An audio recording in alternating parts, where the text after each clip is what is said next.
अस्सलाम वालेकुम स्टूडेंट। आज हम आपको ऑल केमिकल रिएक्शन सिखाते हैं कि केमिकल रिएक्शन किस तरह से कंप्लीट किए जाते हैं।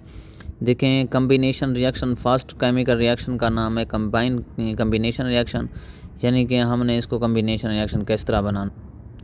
ठीक है स्टूडेंट, अब हम आपको इस तरह से जूम करके दिखाते हैं। देखें, जर्नल फॉर्म है कम्बिनेशन रिएक्शन की, यानी कि ए प्लस बी अप्रोच कर रहा है ए बी की, यानी कि कंबाइन कर देना है। जब इस तरह से कैसे, यानी कि 2H2 प्लस O2 ऑक्सीजन आपस में क्या करते हैं, वाटर बनाते हैं, 2H2 वाटर बनाते हैं। तो देखें, ये दोनों H2 या O आपस में कंबाइन हो गए हैं, यानी कि 2H2 आके वाटर बनाया है, यानी कि इसको हम कम्बिनेशन रिएक्शन कहते हैं। दूसरा जो है डीकम्पोजिशन रिएक्शन, डीकम्पोज यानी कि इसको तोड़ना है हमने, यानी कि ए बी कोई भी हमारे पास रिएक्शन को हमारे पास बना होगा उसको हमने तोड़ना है किस तरह से, यानी कि CO3 है, यानी कि CaO ऑक्साइड, यानी कि हमारे पास calcium oxide plus carbon dioxide. जहाँ CO3 आया होता है वहाँ पर ज़रूर कार्बन डाइऑक्साइड बनता है। ठीक है, CaCO3 क्या बनेगा, कैल्शियम ऑक्साइड, एक ऑक्सीजन इसको दे देगा और कार्बन डाइऑक्साइड जाके बनेगा। ये कैसे हुआ, यानी कि डिकम्पोज से हुआ, हमने A प्लस बी की फॉर्म में जाके लिख दिया है। नेक्स्ट आ जाते हैं डिस्प्लेसमेंट रिएक्शन। ये क्लास 9th में बहुत ही इंपॉर्टेंट है। डिस्प्लेसमेंट रिएक्शन वो कहते हैं खुद से लिखो, या वो कहते हैं इसका डिस्प्लेसमेंट रिएक्शन कंप्लीट करके दें, यानी कि फेडरल बोर्ड में डिस्प्लेसमेंट रिएक्शन का ज़रूर एक शॉर्ट क्वेश्चन आता है, इसको अच्छी तरह से समझना है। देखें, इसमें ए जो है, यानी कि एक सिंपल हमारे पास आइटम आएगा, दूसरा आइटम यानी कि कंबाइन किया होगा, यानी कि ये देखो कंबाइन किया हुआ है, ये सिंपल है, यानी कि Z के प्लस कंबाइन वाला आपस में जो रिएक्शन है उसके साथ ऐड करेंगे, Z प्लस CuSO4, यानी कि कंबाइन वाला रिएक्शन।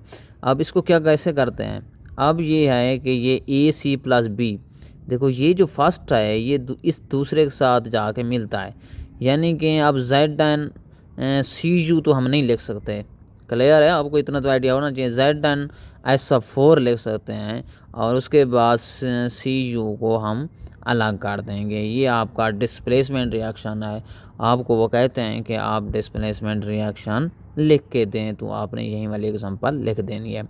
नेक्स्ट आ जाते हैं double displacement reaction. Double displacement reaction को भी समझना है, क्योंकि डिस्प्लेसमेंट रिएक्शन का जब कंसेप्ट आता है उसमें डबल डिस्प्लेसमेंट का भी कंसेप्ट वो दे देते हैं, यानी कि हमें खुद भी आइडिया होना चाहिए कि उसकी एग्जांपल NaCl प्लस AgNO3, यानी कि कंबाइन दो हमारे पास आइटम होंगे, यानी कि NaCl प्लस AgNO3, ये भी कंबाइन है, ये भी कंबाइन होगा। फिर हम क्या करते हैं, देखो NaNO3 आ सकता है, NaNO3 आ गया, AgCl आ सकता है। जब आप इसको रिएक्शन बनाओगे आपको अच्छी तरह से इनका समझ आ जाना चाहिए।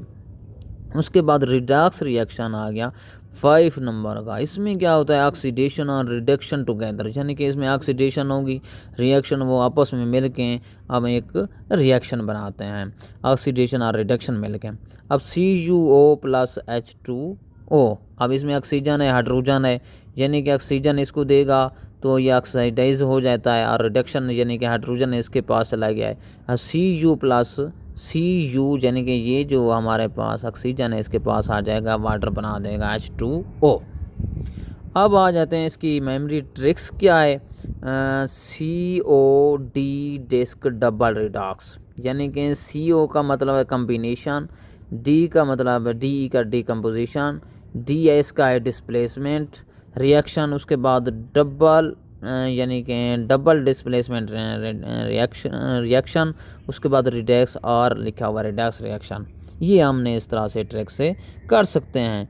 अब check the reacting and product identify the types, अब चेक कर सकते हैं अगर हमारे पास कोई MCQs दे देते हैं, क्योंकि केमिस्ट्री में आजकल आपसे MCQs पूछे जाएंगे कि आप रिएक्टेंट और प्रोडक्ट को देख के बता सकते हैं कि कम्बिनेशन रिएक्शन कौन सा है, डिकम्पोजिशन रिएक्शन कौन सा है, डिस्प्लेसमेंट रिएक्शन कौन सा है, डिस्प्लेसमेंट डबल डिस्प्लेसमेंट रिएक्शन कौन सा है, रिडॉक्स रिएक्शन कौन सा है, क्योंकि क्लास 9 के जो भी स्टूडेंट हैं उनका आपका एग्ज़ाम पैटर्न जो आए वो किसके रेलिवेंट आना है, MCQ ज़्यादा आना है, तो ये रिएक्शन आपको देख के आपसे पूछ सकते हैं कि डिकम्पोजिशन रिएक्शन वाट कौन सा है और कॉम्बिनेशन रिएक्शन कौन सा है। एग्जाम टिप्स से आपका क्या balance item on both sides.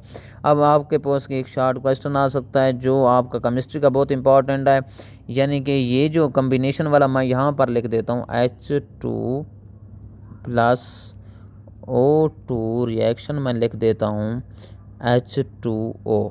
इसको मैं इनको कहूँगा आप कंबाइन यानी कि आपने बैलेंस करके दिखाएं। देखो यहाँ पर हाइड्रोजन 2 है, इधर हाइड्रोजन 2 है, इधर कितने ऑक्सीजन 2 हैं तो इधर 1 आए, तो यानी कि इधर आप 2 से मल्टीप्लाइड कर दोगे, ये 2 ऑक्सीजन हो गए। फिर हाइड्रोजन कितने हो गए, 2 हो गए हैं, तो इससे 2 मल्टीप्लाइड करोगे, फिर ये कम्प्लीटली आपका पास इसका शॉर्ट क्वेश्चन आ सकता है।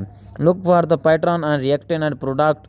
आपने देखना है कि इन दोनों को बैलेंस करना है, तो आप सब ने एक इनको रिएक्टेंट को भी देखोगे, प्रोडक्ट को आपस में इक्वल, यानी कि ये हमारे पास रिएक्टेंट होता है, ये हमारे पास क्या होता है, प्रोडक्ट होता है। नेक्स्ट आ जाते हैं do not forget states SLEG in exam, यानी कि ये आपके एग्ज़ाम में what types of reaction is FE plus SFES कौन सी टाइप्स है, ये आपने स्टूडेंट मेरे कमेंट में बताएंगे कि कौन सी टाइप्स है। अभी आपको मैंने बताया इन रिएक्शन में से आपने सारों को स्टडी करना है, उसके बाद आपने कमेंट में ये बता देना है कि ये कौन सा रिएक्शन है। ये आपके पास टास्क है, मैं देखूंगा कमेंट में आप लोग बताएं कि ये जो आपके पास मैंने क्वेश्चन पूछा है कि किसका है, क्योंकि फेडरल बोर्ड के रेलेवेंट में आपसे क्वेश्चन पूछ रहा हूँ ताकि आपके यहाँ MCQs और शॉर्ट क्वेश्चन अच्छे पैटर्न्स में होते जाएं। बेस्ट ऑफ लक, अल्लाह हाफिज़।